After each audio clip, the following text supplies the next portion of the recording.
¿Qué tal, queridos amigos? ¿Cómo están? Muy buenas tardes y sean bienvenidos a su programa favorito de rutas y retos de legalidad de la Secretaría Académica de la Facultad de Derecho de la UNAM. Es un gusto saludarlos como todos los días. Soy su amigo Juan Negrete y tengo el gusto de conducir este programa, haciendo la aclaración que la conductora general y que nos apoya es la doctora Sonia Venegas Álvarez, quien es la secretaria académica de la Facultad de Derecho de la UNAM. Queridos amigos, es un gusto para mí y un verdadero placer presentar a nuestro invitado del día de hoy. Él es un gran especialista de la materia fiscal y sobre todo un gran conocedor del tema que vamos a hablar respecto a la cláusula general antiabuso y el famoso plan BEPS, que ha sido algo que nos ha venido a veces atormentando la cabeza a todos los que nos gusta la materia tributaria y que debemos conocer.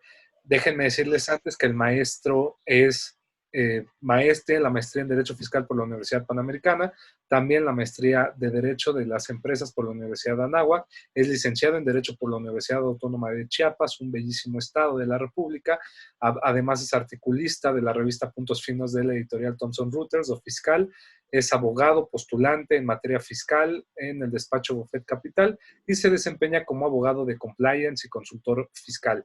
Es un gusto darle la bienvenida a nuestro querido maestro Eli Martínez. ¿Cómo está, querido maestro? Muy bien, muchísimas gracias por la invitación de estar en esta tarde reunidos, ¿verdad? De manera virtual. Hubiésemos querido que fuese presencial.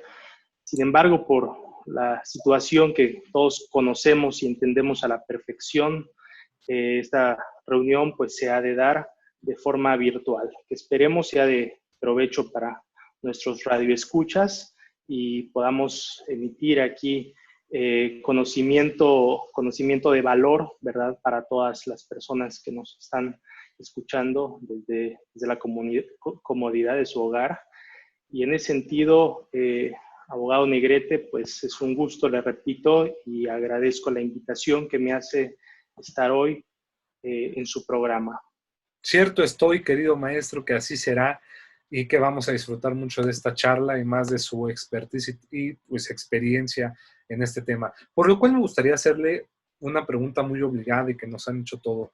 Yo creo que para partir un poco de conocer qué es esta famosa cláusula general antiabuso, creo que debemos también conocer primero qué es esto de BEPS, qué es esto del plan BEPS, cómo surge el plan BEPS, qué nos pudiera decir respecto a estos términos, a estas acciones que hay que tomar.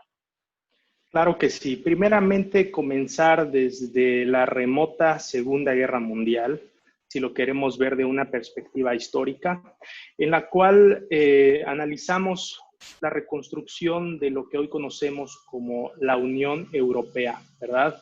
Es un tema muy importante, la Unión Europea, porque a través de la OCDE, de lo que conocemos como la OCDE, Organización para el Desarrollo Económico, es con ello que podemos comenzar una nueva construcción del derecho en todos sus paradigmas, sobre todo en el desarrollo social.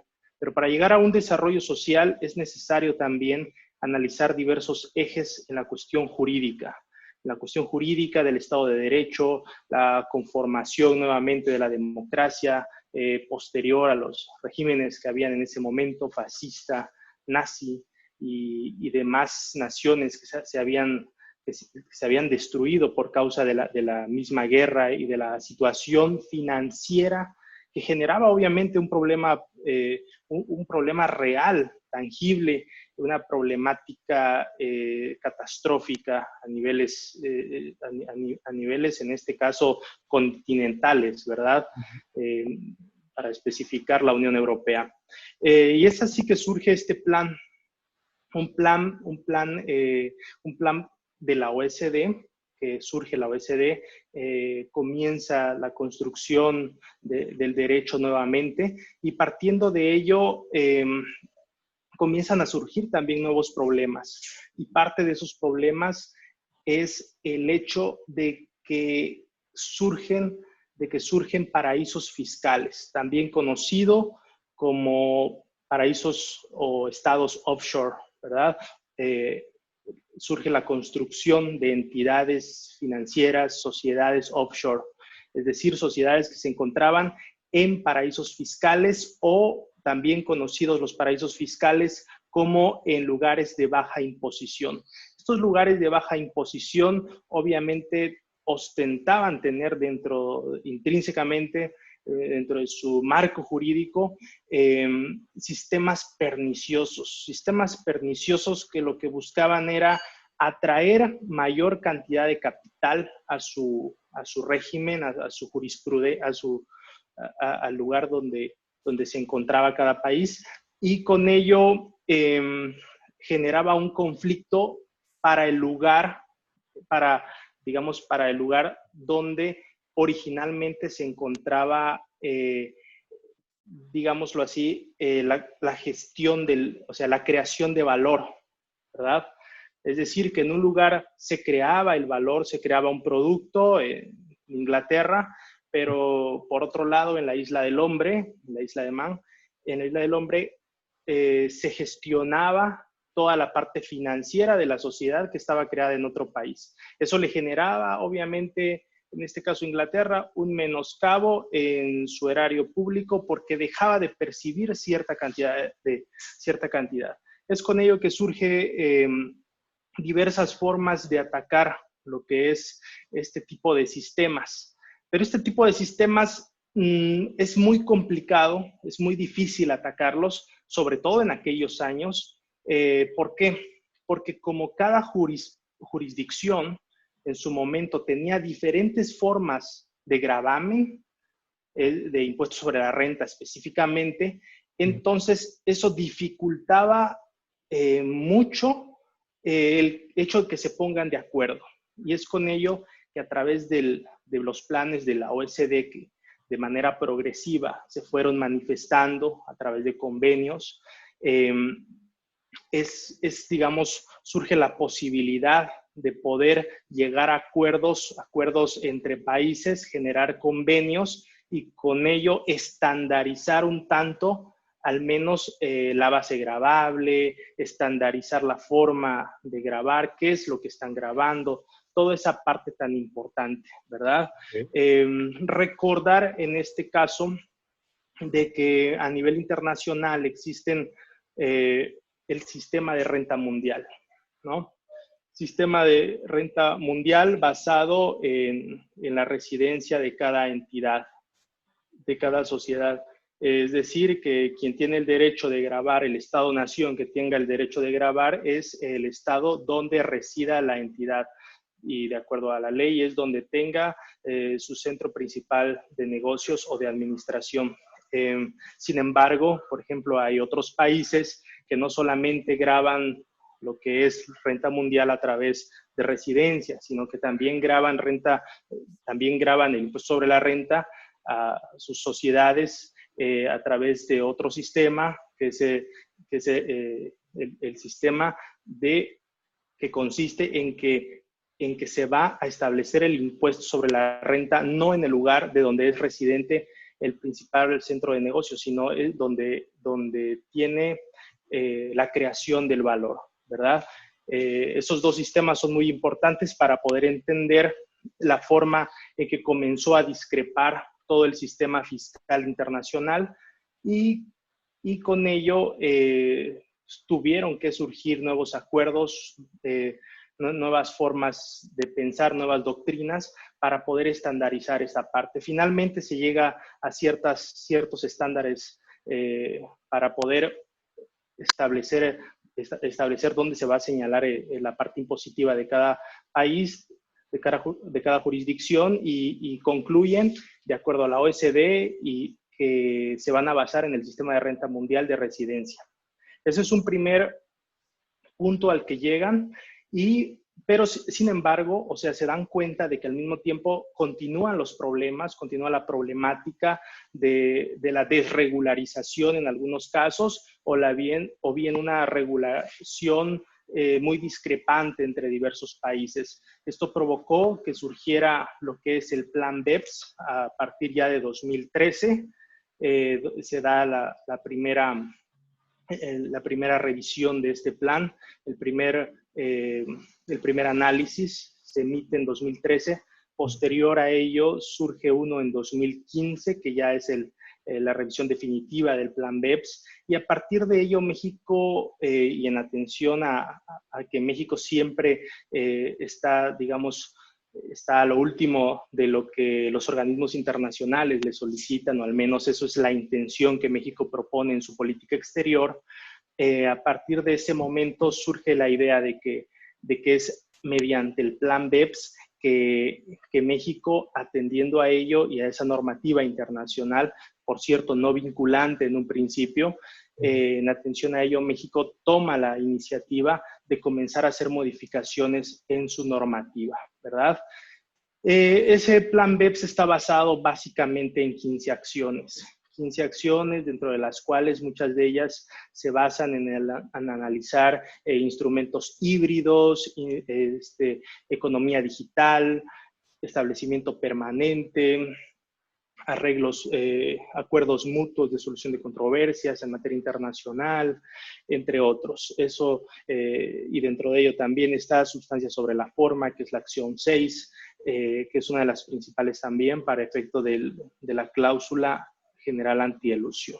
Es así, pues, como marco de antecedentes que se puede llegar al punto en donde surge la problemática a nivel internacional por un desacuerdo que hay entre los estados-nación, incluso los más importantes, y para luego entonces entrar a un dilema de cómo solucionar esto. Creamos el Plan BEPS y luego a través del Plan BEPS y de las consideraciones que lleva a cabo la OECD, los países comienzan a acatar en ese sentido y a ir construyendo de esa manera.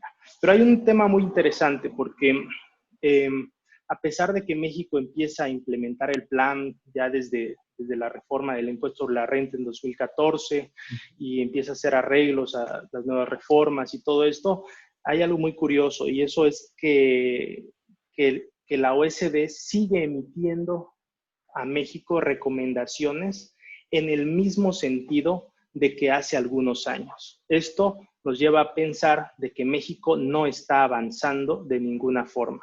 O si está avanzando, pero avances tan mínimos que son prácticamente imperceptibles para los revisores de la OECD. Uno de estos, por ejemplo, me gustaría mencionar, es el que señala en 2017 la OECD, diciendo que en México la evasión y la elusión fiscal reducen los ingresos del gobierno. Esto lo puntualiza la OECD en su resumen ejecutivo de 2017 para México específicamente, y lo considera como uno de sus principales hallazgos. Asimismo, la misma OECD considera que en México, si bien es cierto que subió los ingresos no relacionados con el petróleo, en términos de la recaudación fiscal es todavía menor que los países de la OECD y de América Latina y del Caribe promedio. Es decir, que México en cuestión de recaudación fiscal no está avanzando. Para esto, eso lo hace mención la OECD en 2019, o sea, no hace mucho tiempo, eso fue el año pasado. Y para eso fue que México, derivado ya de la reforma que conocemos en 2020, incluso ahí me gustaría mencionar algo muy específico, que a partir de ello emite México lo que es la reforma, y dentro de su iniciativa del decreto que conocemos del año pasado, para efecto de venir a establecer previamente la cláusula general antiabuso, en 2020 México señala que la OECD, o sea, México, reconociendo lo que dice la OECD, reconoce que por lo menos México se encuentra a la mitad del término medio que la OECD recomienda para efectos de recaudación. Eso obviamente enciende todas las alertas, las alarmas a nivel internacional de México, qué es lo que está pasando, por qué no está recaudando. Y en respuesta a esta preocupación surge esta reforma también, reforma penal fiscal llamada, y en otros aspectos solamente fiscal, y surge la idea del 5A, del Código Fiscal. Ah, perfecto. Entonces, digo, ya ahorita nos dio un panorama muy, muy interesante de cómo son los antecedentes, cómo surge el Plan BEPS y cómo se está aplicando. Ahora, ¿qué sería lo correcto? decir norma general antiabuso o norma general antielusión, o son sinónimos en la praxis? Muchos expertos lo toman como sinónimos, Perfecto. ¿verdad? Muchos expertos lo toman como sinónimos, quizá unos más orientados a otros. Esto va a depender del país en el que te encuentres, ¿verdad? ¿Por qué? Porque hay países que cada país tiene su propia norma general antielusión. En el caso de México, tiene una norma general antielusión muy similar, por ejemplo, a la de España. Uh-huh. Sin embargo, cada país, como te comento, tiene su propia terminología y lo entiende de manera muy similar. Pero básicamente, la idea de una norma general antiabuso o antielusión es el hecho de entender previamente a qué le llamamos elusión, ¿verdad? O a qué le llamamos abuso, de ser el Ahí caso. va mi pregunta. ¿Qué Así debemos es. entonces comprender con estas normas generales antielusión Claro. y antieluso? Pues mira, en principio podemos entender, por ejemplo, dos conceptos. Un concepto conocido como abuso del derecho. El abuso del derecho surge de la idea de que alguien, un contribuyente, al momento de analizar la norma tributaria, eh, la fuerza, ¿verdad? La fuerza y con el objeto de adoptarla un tanto a su forma de entender y que al mismo tiempo de ello obtiene un beneficio fiscal. Por otro lado, la elusión fiscal es un concepto desde mi punto de vista más claro porque no significa forzar una ley, como se entiende el abuso del derecho, sino que al momento de entender la elusión, estamos hablando de un concepto que se le denomina fraude a la ley, ¿sí? Fraude a la ley. Este fraude a la ley nos hace alusión a que algo que tiene por objeto obtener un beneficio fiscal, ¿sí? Sin contravenir la ley. En pocas palabras, ¿verdad? Y de manera muy, muy resumida es cumplir la ley y al momento de su cumplimiento caer en el impago por causa de no generar un hecho imponible. O sea, una planeación agresiva fiscal, ¿no? No necesariamente. Ah, Ese es perfecto. el detalle, ¿verdad? Dice, en el momento que tú escuchas fraude, inconvenientemente que sea la ley o no sea la ley, pero es la palabra fraude, tú dices, bueno, si es fraude quiere decir que es algo malo, es algo perverso, es algo basado en artimañas, el error y dolo. Sin embargo, la sorpresa aquí es que es todo lo contrario. A ver, No hay dolo. eso es muy interesante porque cuando hablamos de fraude a la ley, a veces es un término que se utiliza mucho y a veces lo utilizan sin saber qué quiere decir, Sí, como ya sí, lo claro. señaló usted. Ahora, hablar de fraude a la ley nos lleva pensando precisamente en esto del fraude como tal genérico que se maneja en el ámbito penal, ¿no? Sí, Y que viene como un engaño, un aprovechamiento doloso de otra persona, por ejemplo, o de un acto. Y si eso lo llevamos al ámbito fiscal, pues hablamos ya de la defraudación fiscal, por así sí, decirlo. claro. Entonces, ¿cómo podríamos ir Y midiendo estos impactos de este fraude a la ley? claro, mira, primero que nada, como te comento, hay Ajá. que entender qué es el fraude a la ley, Uh-huh. ¿verdad? Es que mediante una aplicación estricta del derecho, y aquí ya nos metemos a otro concepto muy interesante, el concepto aquí es estricto derecho. Es necesario tomar muy en cuenta esta parte muy técnica, ¿verdad? Que a veces nos podemos confundir. Es estricto derecho. Entonces, mediante el uso, ¿sí? De estricto derecho, de la aplicación en estricto derecho de una norma, no pago o no caigo en el hecho imponible. Es decir, nunca se generó el hecho imponible y si nunca se generó el hecho imponible en estricto derecho, quiere decir que entonces no tengo por qué pagar un impuesto. o al menos jurídicamente no tengo el por qué hacerlo. Sin embargo, esto sí se puede, sí tengo el deber de hacerlo desde un punto de vista moral. Pero oye, dime, un punto de vista moral en términos del siglo XXI y en términos de que estamos buscando que se establezca un Estado de Derecho sólido, no tiene sentido. Porque si hablamos de moralidad, entonces hablamos comúnmente como de llamadas a misa, como de términos coloquiales, ¿verdad?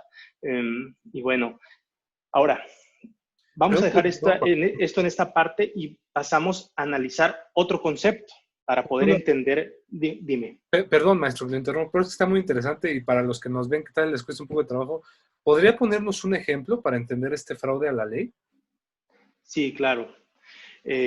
Fraude a la ley es muy sencillo. O sea, tú dices hacer una conducta, ¿sí?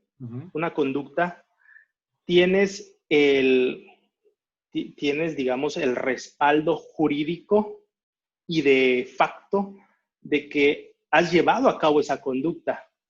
Sin embargo, no caes en la consecuencia jurídica de la conducta que llevaste a cabo. Vamos a poner el ejemplo. Ajá.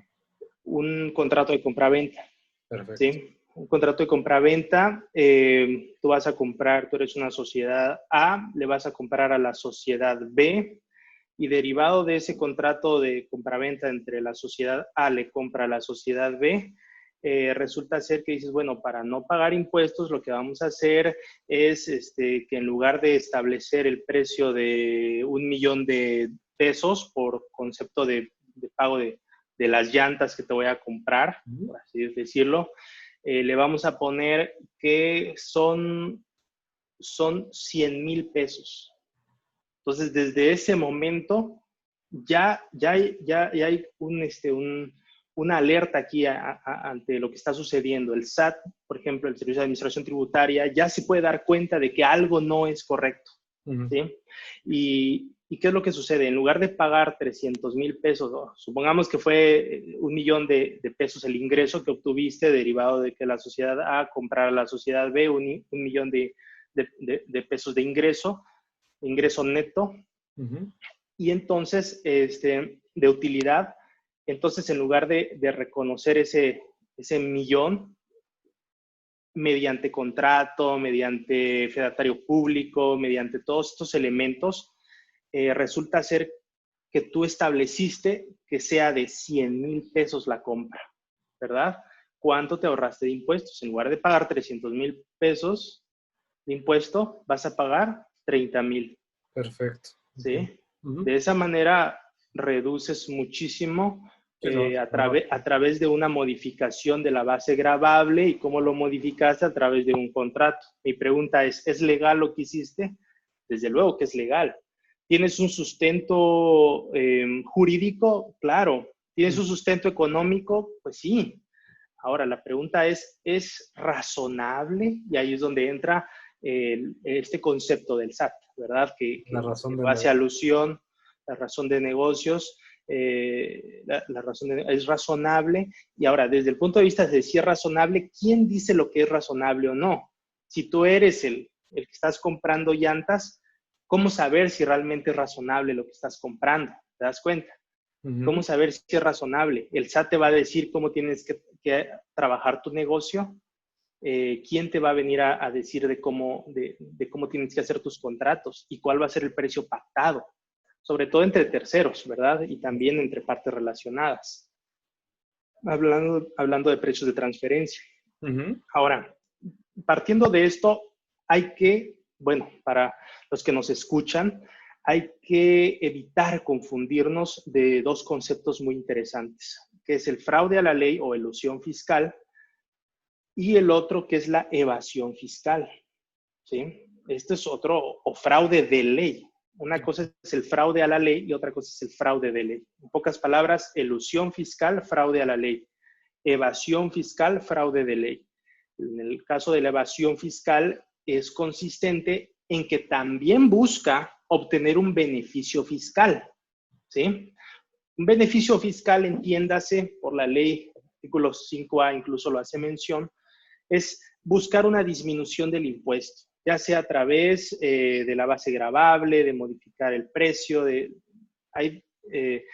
buscar aplazar el pago, de la manera directa o indirecta que tú consideres, pero es buscar tener un beneficio fiscal. Pero la diferencia de aquí es que mediante la evasión fiscal forzosamente se tiene que dar lo que es la transgresión de una ley. Es decir, que tiene que ser mediante un uso, mediante de una artimaña dolosa, obviamente, ¿sí? Mediante una artimaña dolosa se tiene que dar lo que es el fraude a la ley. Ahora, yo te comento algo, por ejemplo, en el ejemplo que te ponía anteriormente, ¿verdad? ¿Te acuerdas? En el momento que te ponía anteriormente, había una compraventa, pero estaba pactada a menor precio del precio de mercado, ¿verdad? Sin embargo, si esto lo asemejamos o lo llevamos a una parte de evasión fiscal, nos damos cuenta de que ahí en la evasión fiscal, al momento de pactar un contrato con otro y toda esa situación, podrás observar de que atrás de ese contrato de compraventa de $1,000,000 en la evasión fiscal, puede ser que no encuentres nada, ¿sí? Lo que vas a encontrar es la nada jurídica, ¿sí? La nada jurídica, ¿esto qué quiere decir? Que no existen las llantas, que no existe el pago, ¿sí? No existe la infraestructura material para efecto de llevar a cabo esto, no existen los activos, los activos de la empresa para llevar a cabo la venta o la compra. Entonces, eso es lo que encontramos en la evasión fiscal, una transgresión directa a la ley, cosa que no lo encontramos en la elusión. En la elusión encontramos que el contribuyente lo que hace es esquivar la ley sin tocarla, ¿verdad? Esto es algo muy interesante para poder analizar cuál es la diferencia entre ambos y no caer en el error de tomarlos como si fueran lo mismo o sinónimos. Perfecto. Así es.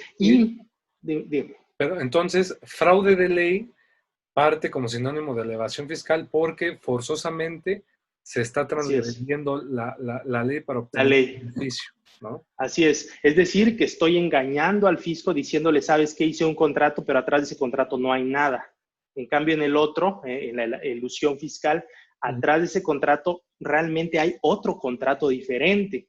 Eso hace, en términos del artículo 5A, que tenga las facultades, la autoridad fiscal, de recaracterizar la operación y diga, ¿sabes qué? Yo no reconozco que esta operación sea como lo estás señalando, sino que tú estás obteniendo una mayor cantidad de ingresos y por lo tanto te determino mayor impuesto. Ok, entonces, por ejemplo, cuando hablamos de una norma general antielusión o antiabuso, pues prácticamente nos referimos en resumen a normas que van encaminadas a prohibir estas prácticas que buscan eludir el pago de impuestos o abusar de un sistema impositivo para beneficio de estas personas. ¿Podría ser así? Claro, lo que se busca o el principal propósito es, ahora sí que, analizar, quitar el velo para ver la realidad de las cosas. ¿Cuál es la realidad fáctica detrás de una realidad jurídica y ficticia que ha creado el contribuyente con la finalidad de tener un beneficio fiscal? Ese es el principal objetivo, buscar una realidad fáctica detrás de la realidad jurídica, ¿sí? En algunos países incluso lo consideran como un levantamiento del velo para efectos de que se recaracterice puntualmente. Y para estos efectos hemos de hacer el comentario de que existen diversas normas antielusión específicas, antielusión puntuales, ¿ya? Pero en México es necesario crear una norma antielusión general, ¿verdad? Es decir, para todo lo que no entre en lo anterior, vamos a crear una norma antielusión donde aquí sí busquemos que entre todo lo que no entró antes, ¿verdad?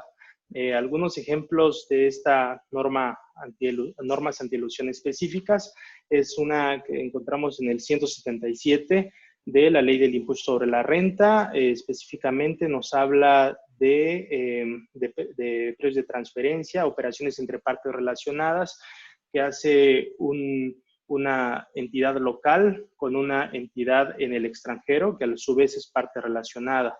Otro ejemplo de estas reglas reglas antielusivas específicas es la que encontramos, lo que se le considera el 3-1 en materia de capitalización delgada. Es decir, que la empresa no puede basar, digamos, no puede basar su capital en deuda, sino tiene que ser una inversión directa en capital para efecto de lo que vayan a invertir en ella.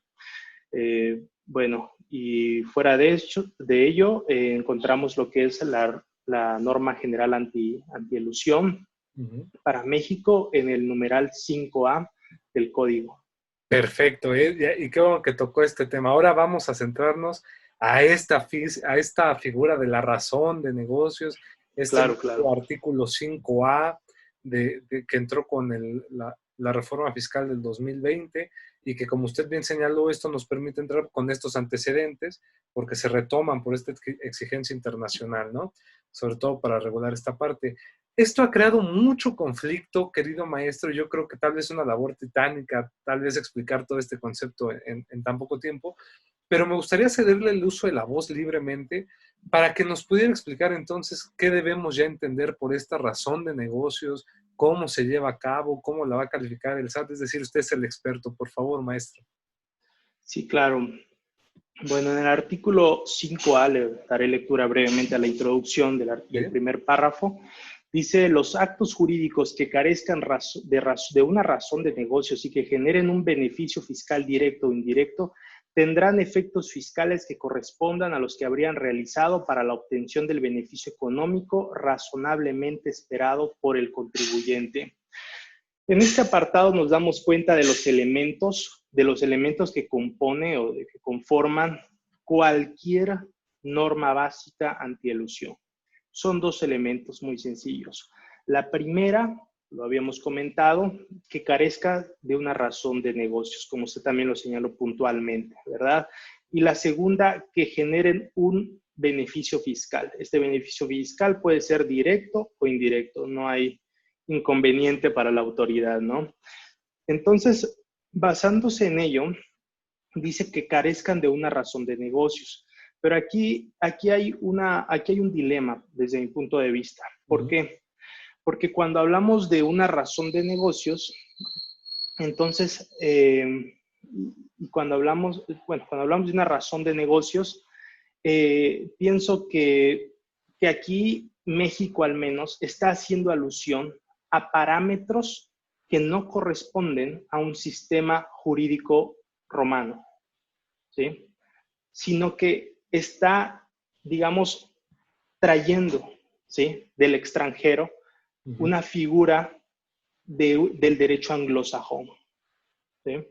Nosotros en México estamos acostumbrados al menos a tener certeza, por lo menos en la ley y por lo menos en los actos jurídicos que emanan de ella, ¿verdad?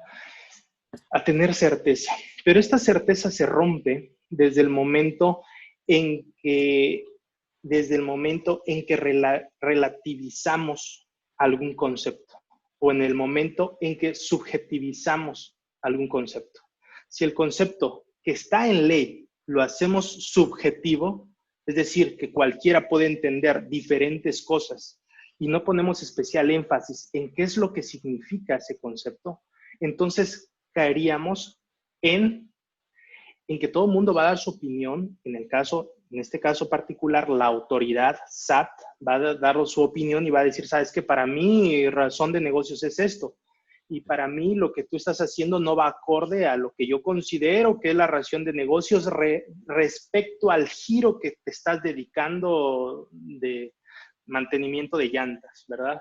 Y entonces el contribuyente va a decir, oye, pero es que los contratos que yo estoy haciendo, todo lo que yo estoy elaborando, sí va acorde a la razón de negocios, porque yo conozco mi giro y sé cómo me muevo y aquí y allá.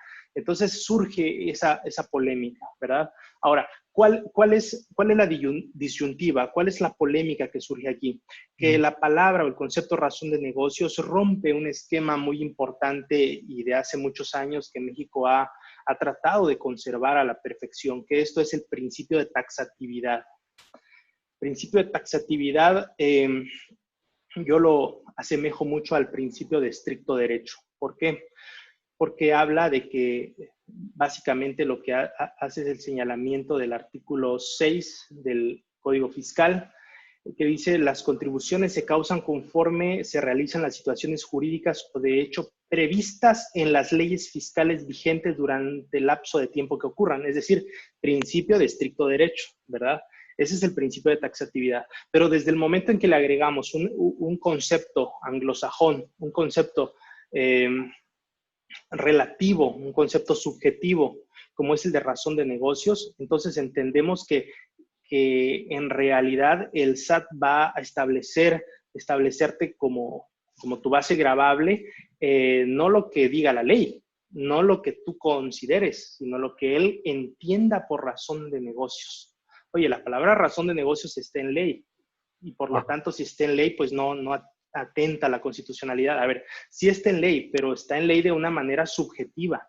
Y entonces aquí el SAT es quien en su conocimiento y en su gran sabiduría es el que te va a determinar cuánto considera él que tú vas a pagar de impuestos. Y eso, en definitiva, considero que atenta primeramente a la certeza jurídica y al principio de estricto derecho que desde hace muchos años tenemos como uno de los principales en nuestro sistema sobre todo, ¿verdad? Partiendo de eso, nos comenta el artículo 5A que los actos jurídicos que carezcan razón de negocios y que generen un beneficio fiscal directo e indirecto.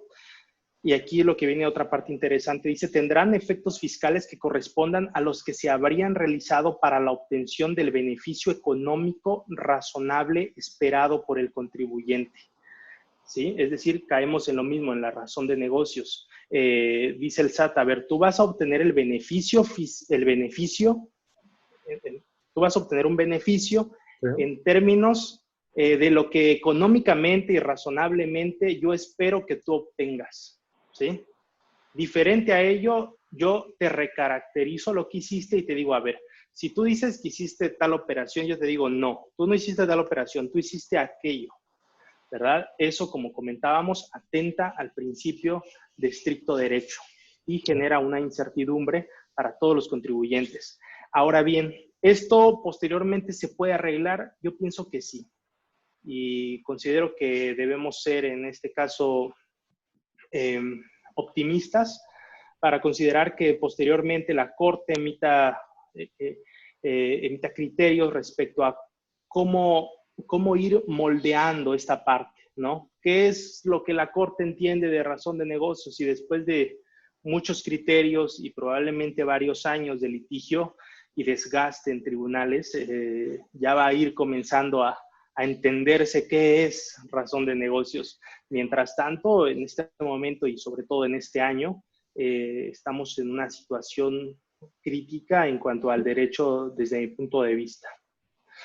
Ahora bien, pasado de esto, nos especifica esta norma, al menos aquí en México, que el SAT, o sea, la autoridad, para efectos de implementar esta parte del 5A, lo va a realizar o a llevar a cabo en términos de sus facultades de comprobación. Facultades de comprobación, ya sea visita domiciliaria, revisión de gabinete, revisión electrónica, ¿sí? Y para ello, digo esto a manera general, no vamos a abundar tanto en ello porque está en ley, en qué términos es que la autoridad lo ha de mencionar. Y aquí hay una cuestión muy interesante. ¿Por qué? Porque para efectos de que el SAT determine cuando no existe razón de negocios o cuando existe un beneficio fiscal indebido, ¿verdad? Indebido, pero al mismo tiempo acorde a la ley. Indebido por parte del contribuyente, el SAT dice que lo va a realizar en este caso puede ser en términos del artículo 46, en la última acta parcial, en el caso de visita domiciliaria, y en el caso de revisión de gabinete, en el oficio de observaciones, y en el caso de revisión electrónica, en la resolución provisional, señalada en el 53B del código. Esto es lo que hace el comentario, la ley, ¿verdad? Esto genera al mismo tiempo, quizá de alguna manera algunos expertos consideran que esto va a generar un poco más de certeza jurídica. ¿Por qué? Porque aquí, en el caso del contribuyente, podrá ejercer el derecho de audiencia, dependiendo el caso en que ocurra, si es revisión de gabinete, visita domiciliaria, revisión electrónica. El contribuyente podrá tener un periodo de audiencia de 15, 20 días. Y si a esto le agregamos también que en tal efecto, el caso para poderse determinar o sea, que no ostente una razón de negocio, un acto jurídico que carezca de razón de negocio o que obtenga un beneficio fiscal, forzosamente tendrá que ser sometido para dicha determinación a un órgano colegiado, ¿sí? Esto lo vemos ya en diversos países, como España. Desde hace varios años ya existe un órgano colegiado. En este caso es el órgano colegiado, dice aquí en el 5A, que será conformado por funcionarios de la Secretaría de Hacienda y Crédito Público y el Servicio de Administración Tributaria, ¿sí? En caso de que estos órganos se pongan de acuerdo, consideren que sí cae en elusión fiscal, en un abuso del derecho, en ese caso es entonces que se le daría una obtención favorable para la aplicación de este artículo. Y en su caso, una recaracterización a la actividad o a la operación que llevaría a cabo el contribuyente. Okay. ¿Sí? Ahora, ajá, sí, por favor. Dime.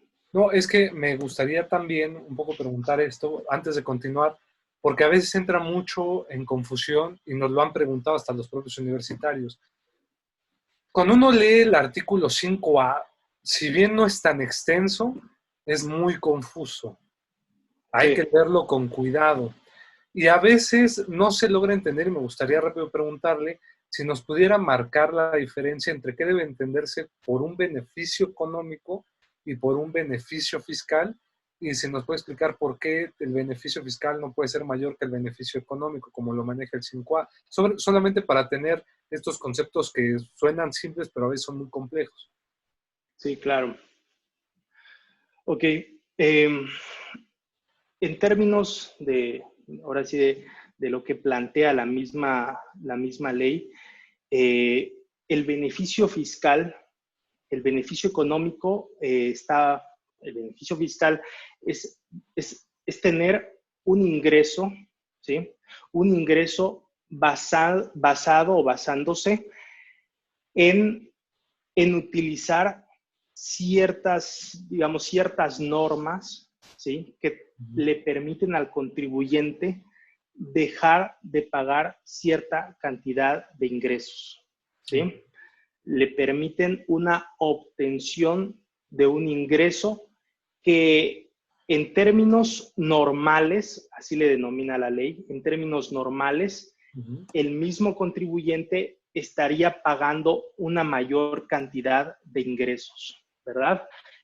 Y el beneficio económico, o más bien la razón de negocios, el beneficio económico o razón de negocios o beneficio económico esperado, el SAT el código hace mención en el 5A de que cuando las operaciones busquen generar ingresos, reducir costos o aumentar el valor de los bienes que sean de su propiedad, mejorar su posición en el mercado, entre otros casos. Bueno, lo que está buscando aquí es un parámetro, como lo venimos comentando, que queda en la subjetividad del mismo órgano, ¿sí?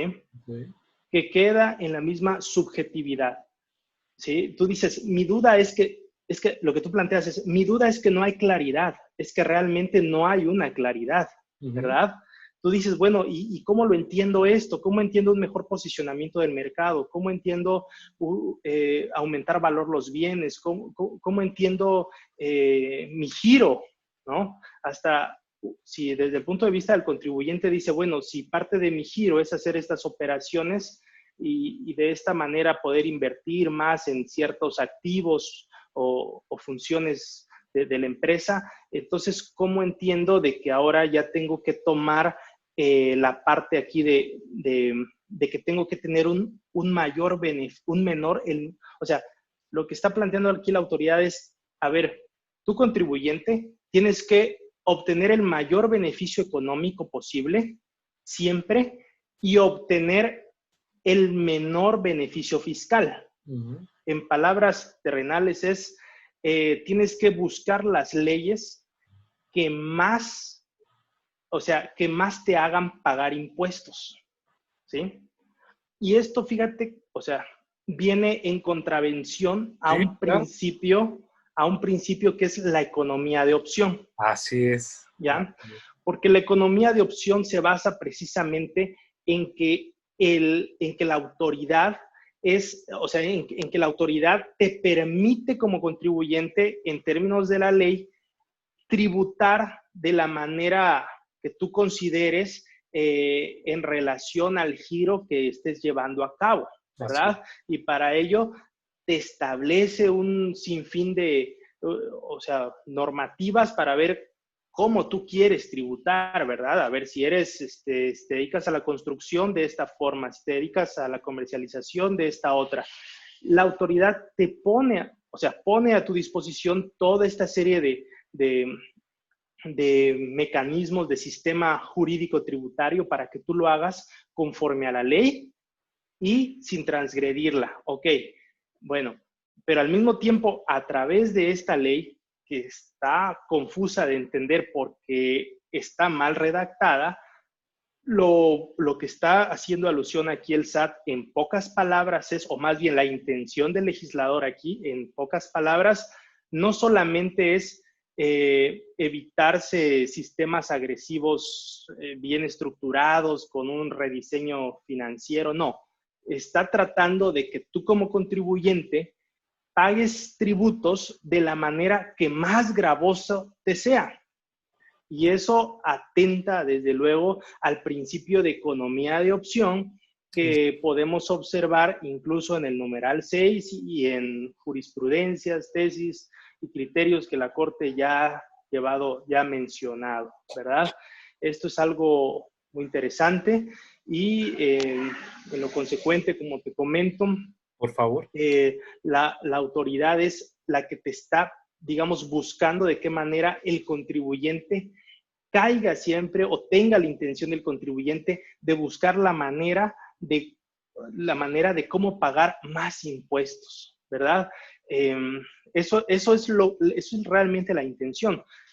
Ahora, como beneficio, cuando no existe una razón de negocio, dice la autoridad, dice el numeral del 5A, hace mención en la parte que comenta, dice la autoridad fiscal podrá presumir, salvo prueba en contrario, que no existe razón de negocios, cuando el beneficio económico cuantificable razonablemente esperado sea menor al beneficio fiscal, ¿sí? Cuando exista una serie de actos jurídicos que carecen de razón de negocios, es decir, en qué momento es que no existe o en qué momento es que existe un beneficio fiscal mayor, inconvenientemente de porcentajes de que si es mayor el beneficio fiscal o es o mayor el beneficio fiscal o mayor el beneficio económico, inconvenientemente de eso, dice cuando carezca de razón de negocios, ¿sí? Cuando el beneficio económico razonable esperado pudiera alcanzarse a través de la realización de un menor número de actos jurídicos y el efecto fiscal de estos hubiera sido más gravoso. A ver, lo que nos está diciendo aquí en pocas palabras la autoridad es que inconvenientemente de los actos que estés llevando a cabo. Si estos actos no carecen de una razón de negocios, entonces yo puedo determinarte y puedo señalarte que lo que tú estás haciendo no tiene un fundamento económico. Un fundamento económico que se base, incluso también aquí vemos temas como la materialidad, un fundamento económico que en el caso, por ejemplo, internacional, es la administración de activos, riesgos y funciones, en cuestiones también, por ejemplo, como podemos ver un ejemplo claro y puntual respecto a lo que respecto a lo que no es razonablemente económico el beneficio, es un pago de regalías a una sociedad en el extranjero, por decir algo, un pago de regalías a una sociedad en el extranjero respecto a una patente, y esa sociedad en el extranjero está en un paraíso fiscal, y esa sociedad en el extranjero al mismo tiempo no tiene ningún bien material ni ningún bien que pueda respaldar la infraestructura material, que pueda respaldar la infraestructura económica, la inversión y capital que pueda tener o las funciones que desempeñe, y por lo tanto, y el pago de regalías es sumamente amplio. En este caso estamos viendo algo que está fuera del contexto de la autoridad, partimos de un esquema no razonable en términos económicos. ¿Por qué? Porque no existen funciones que estén siendo desempeñadas por esa sociedad en el extranjero, sino que todo el riesgo y las funciones están en una sociedad mexicana. Entonces, partiendo de casos como estos, es que se puede dilucidar respecto a la parte de aquí de razonablemente esperado, ¿sí? Y obtención de un beneficio. Habríamos que tener en consideración en lo subsecuente cada caso concreto para efectos de visualizar qué es lo que está intentando hacer, ¿verdad? El que está aquí diseñando la administración de la empresa, ¿sí? Y para este caso, me gustaría comentar algo muy importante. Y esto que me gustaría comentar en términos de ir concluyendo de alguna forma, me gustaría comentar cómo viene aquí a surgir una parte muy importante, novedosa para México al menos, que es la utilización de oficiales de compliance, ¿sí? En materia fiscal, en materia penal, en materia financiera. ¿Por qué? Porque es a través de estos profesionales que se puede evitar temas de este tipo y al mismo tiempo poder cumplir con todas las obligaciones sin caer en lo que en su defecto se podría considerar como un beneficio fiscal, ¿verdad? Es necesario, por tanto, la utilización o el empleo de este tipo de oficiales de compliance, sobre todo en materia fiscal y también en materia financiera, como es el caso de lavado de dinero, a efecto de no caer, sobre todo si estamos hablando de empresas que tienen partes relacionadas en México o en el extranjero. No sé si existe alguna duda.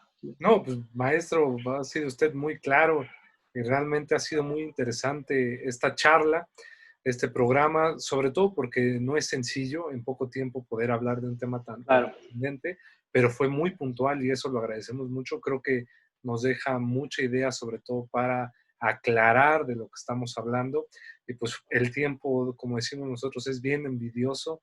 Creo yo que hay que poner mucha atención al compliance o al tax compliance, como dicen, porque sin duda alguna las empresas hoy por hoy tienen que prepararse más para buscar en la medida de lo posible, no tanto por una exigencia legal o de la autoridad, sino por bien de las propias empresas, pues no caer en todos estos supuestos para su mismo saneamiento y para que puedan seguir productivas económicamente.